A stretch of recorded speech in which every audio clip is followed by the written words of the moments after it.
देते हैं, इसलिए मैं आपको गुरु का दर्जा देता हूं। और इसलिए गुरुओं को मैंने आमंत्रित किया मुख्यमंत्री निवास पे। आप सबका हृदय से स्वागत है। भाई मोहन जी विस्तार से बता रहे थे कि आपने उच्च शिक्षा की मसाल को इतने वर्षों तक जला के रखा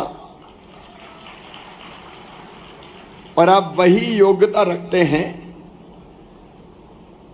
जो हमारे प्रोफेसर्स, लेक्चरर्स, व्याख्यातागण रखते हैं। और इसलिए हमारा कर्तव्य है कि आपकी जिंदगी में अनिश्चितता पूरी तरह से समाप्त की जाए।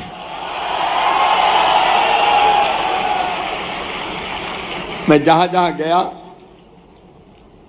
अतिथि विद्वान अलग अलग स्थानों पर मिले और जब मिलते थे तो कुछ मेरी बहनें और बेटियां भावुक भी हो जाती थी। मैंने उनकी आंखों में आंसू भी देखे। एक जगह का नाम भूल गया, जब मैं गया, कॉलेज भवन का शायद धार जिला था, मुझे एकदम याद नहीं आ रहा, जिला मुझे अभी ध्यान नहीं आ रहा, लेकिन एक कॉलेज के भवन का उद्घाटन करने गया तो मेरी दो बहनें जो अतिथि विद्वान थी उनने मिलने की कोशिश की। स्वाभाविक रूप से उत्कंठा होती है, ज्ञापन कैसे भी पकड़ लो, ज्ञापन कैसे भी पकड़ लो। वो आई है क्या? आस्था में भी और एक जगह और भी ये खड़ी है। शायद मैंने बड़े बाद में जब चाय पीने में प्रिंसिपल साहब के कमरे में गया तो इन दोनों को बुला के इनके सिर पे हाथ रखा था और उस दिन तय कर लिया था कि आंखों में आंसू नहीं रहने देंगे। और इसलिए कुछ फैसले आज हम कर रहे हैं। मैं बहुत लंबी चौड़ी बात नहीं करूंगा, सार की बात करें।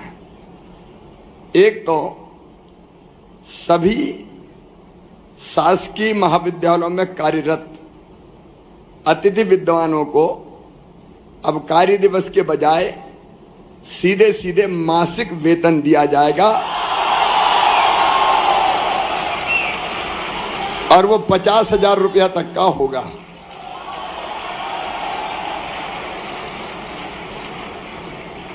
अच्छा, इसमें तकनीकी वाले भी शामिल माने अपने आप को।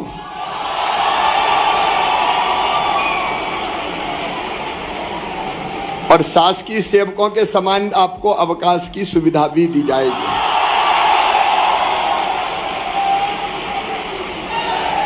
एक अकादमिक सत्र में अपने महाविद्यालय के स्थान पर आप जो चाहेंगे, आपके आसपास कोई महाविद्यालय होगा, वहां स्थानांतरण की सुविधा भी दी जाएगी। अभी जब मैं आ रहा था तो फॉलन आउट। अब ये फॉलन आउट जो है उनको भी इन किया जाएगा, उनको भी मौका देने का काम किया जाएगा। उनको फिर से आमंत्रण देंगे रिक्त पदों पर। लेकिन हमारी जिंदगी में और निश्चितता आए, इसलिए मुझे लगता है कि कुछ कदम और उठाना जरूरी है। आप जानते हैं यूसीजी के गाइडलाइन के कारण कुछ दिक्कतें हैं, लेकिन उसमें से भी हम रास्ता निकाल रहे हैं। एक तो अतिथि विद्वानों और व्याख्याताओं के लिए अभी यह व्यवस्था नहीं है। मैं पीएससी की परीक्षा में संशोधन करके 25% पद आरक्षित करूंगा।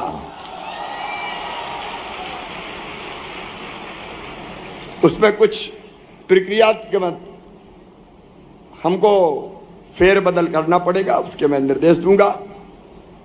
और अभी आपको प्रतिवर्ष 4 और अधिकतम 20 इतने नंबर दिए जाते हैं ना अतिरिक्त। और पेपर टोटल होता है कितने का? 900 का होता है। और इसलिए ये थोड़ा कम लग रहा है मुझे। इसको बढ़ा के अधिकतम 10% अंक तक दिए जाएंगे, उसकी व्यवस्था हम बनाएंगे ताकि अधिकतम शामिल हो सके। और एक बात और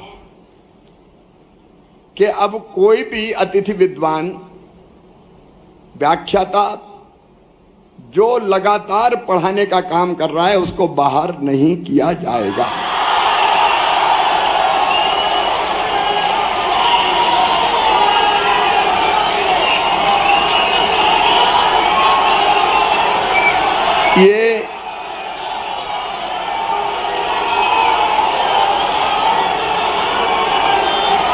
इतना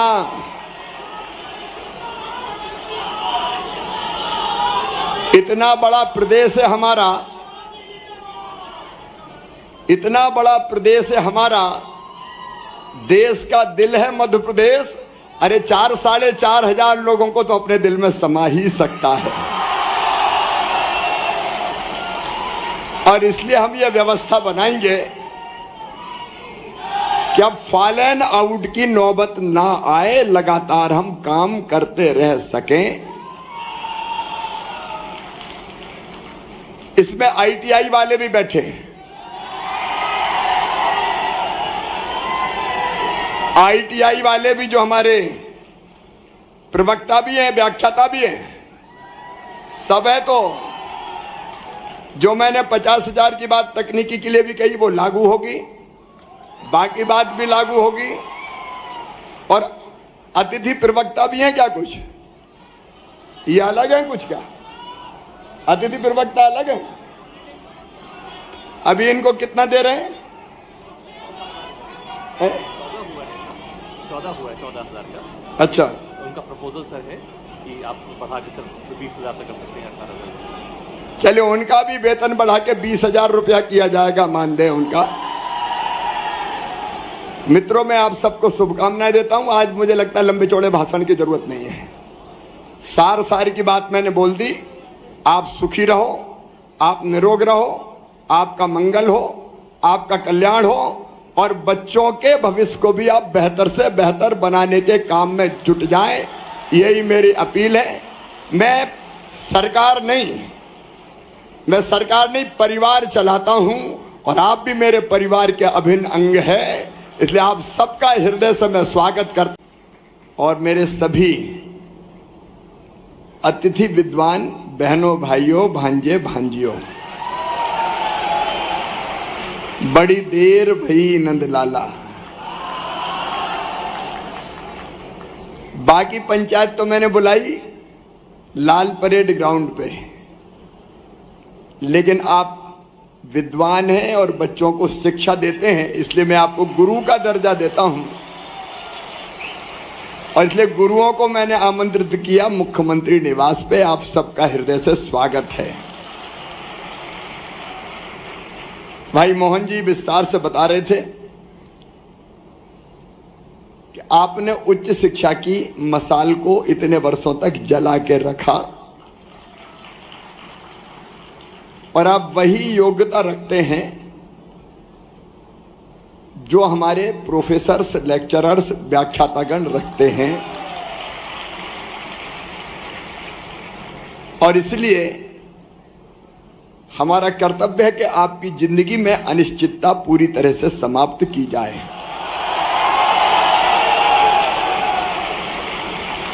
मैं जहां जहां गया, अतिथि विद्वान अलग अलग स्थानों पर मिले, और जब मिलते थे तो कुछ मेरी बहनें और बेटियां भावुक भी हो जाती थी। मैंने उनकी आंखों में आंसू भी देखे। एक जगह का नाम भूल गया, जब मैं गया, कॉलेज भवन का शायद धार जिला था, मुझे एकदम याद नहीं आ रहा, जिला मुझे अभी ध्यान नहीं आ रहा, लेकिन एक कॉलेज के भवन का उद्घाटन करने गया तो मेरी दो बहनें जो अतिथि विद्वान थी, उनने मिलने की कोशिश की। स्वाभाविक रूप से उत्कंठा होती है, ज्ञापन कैसे भी पकड़ लो, ज्ञापन कैसे भी पकड़ लो। वो आई है क्या? आस्था में भी और एक जगह और भी ये खड़ी है। शायद मैंने बड़े बाद में जब चाय पीने में प्रिंसिपल साहब के कमरे में गया तो इन दोनों को बुला के इनके सिर पे हाथ रखा था, और उस दिन तय कर लिया था कि आंखों में आंसू नहीं रहने देंगे। और इसलिए कुछ फैसले आज हम कर रहे हैं। मैं बहुत लंबी चौड़ी बात नहीं करूंगा, सार की बात करें। एक तो सभी शासकीय महाविद्यालयों में कार्यरत अतिथि विद्वानों को अब कार्य दिवस के बजाय सीधे सीधे मासिक वेतन दिया जाएगा, और वो 50,000 रुपया तक का होगा।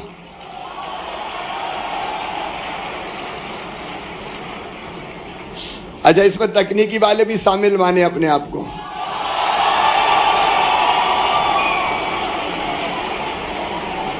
और शासकीय सेवकों के समान आपको अवकाश की सुविधा भी दी जाएगी।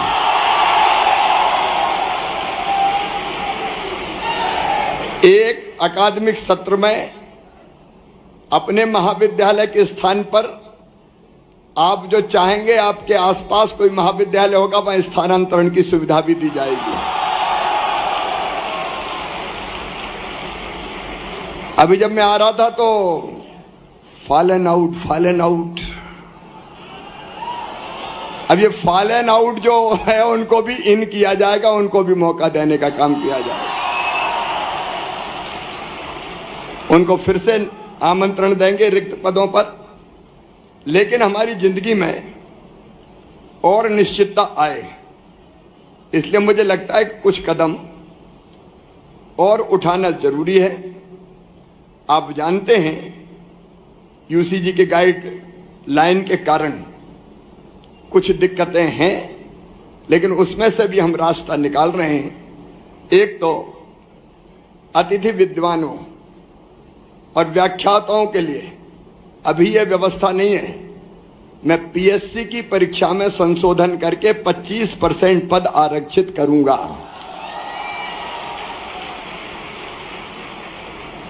उसमें कुछ प्रक्रिया के बाद हमको फेरबदल करना पड़ेगा, उसके मैं निर्देश दूंगा। और अभी आपको प्रतिवर्ष 4 और अधिकतम 20 इतने नंबर दिए जाते हैं ना अतिरिक्त, और पेपर टोटल होता है कितने का? 900 का होता है। और इसलिए ये थोड़ा कम लग रहा है मुझे। इसको बढ़ा के अधिकतम 10% अंक तक दिए जाएंगे, उसकी व्यवस्था हम बनाएंगे ताकि अधिकतम शामिल हो सके। और एक बात और कि अब कोई भी अतिथि विद्वान व्याख्याता जो लगातार पढ़ाने का काम कर रहा है उसको बाहर नहीं किया जाएगा।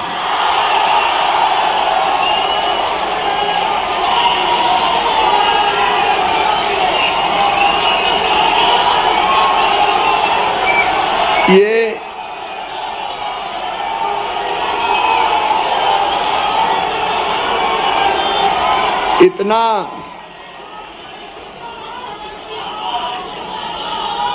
इतना बड़ा प्रदेश है हमारा, इतना बड़ा प्रदेश है हमारा, देश का दिल है मध्य प्रदेश। अरे 4-4.5 हजार लोगों को तो अपने दिल में समा ही सकता है। और इसलिए हम ये व्यवस्था बनाएंगे कि अब फॉलन आउट की नौबत ना आए, लगातार हम काम करते रह सकें। इसमें आईटीआई वाले भी बैठे हैं। आईटीआई वाले भी जो हमारे प्रवक्ता भी हैं, व्याख्याता भी हैं, सब है। तो जो मैंने 50,000 की बात तकनीकी के लिए भी कही वो लागू होगी, बाकी बात भी लागू होगी। और अतिथि प्रवक्ता भी हैं क्या? कुछ ये अलग है, कुछ क्या अतिथि प्रवक्ता अलग है। अभी इनको कितना दे रहे हैं? 14,000 का। अच्छा, उनका प्रपोजल सर है कि आप बढ़ा के सर 20,000 तक कर सकते हैं, 18,000। चलिए उनका भी वेतन बढ़ा के 20,000 रुपया किया जाएगा, मानदेय उनका। मित्रों, मैं आप सबको शुभकामनाएं देता हूं। आज मुझे लगता है लंबे चौड़े भाषण की जरूरत नहीं है, सार की बात मैंने बोल दी। आप सुखी रहो, आप निरोग रहो, आपका मंगल हो, आपका कल्याण हो, और बच्चों के भविष्य को भी आप बेहतर से बेहतर बनाने के काम में जुट जाएं, यही मेरी अपील है। मैं सरकार नहीं परिवार चलाता हूं, और आप भी मेरे परिवार के अभिन्न अंग है, इसलिए आप सबका